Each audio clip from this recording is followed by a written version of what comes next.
La chirurgie humanitaire consiste tout simplement à aller pratiquer notre métier de chirurgien dans des pays reculés qui n'ont pas accès à ce type de médecine.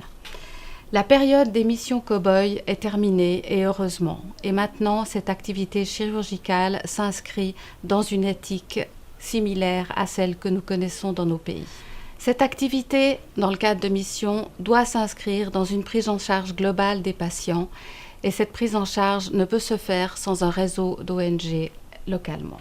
Sur place, nous sommes confrontés à de nombreux cas, à des cas extrêmes et les conditions locales de travail sont précaires. C'est la raison pour laquelle nous devons, dans toute âme et conscience, ne prendre en charge que des patients que nous sommes capables de traiter. Et nous devons reconnaître nos limites et nous devons pratiquer le principe de précaution. Car définitivement, une mauvaise opération est bien pire que pas d'opération. Notre hôpital nous permet, grâce à son intérêt pour la médecine humanitaire, à transférer des patients chez nous.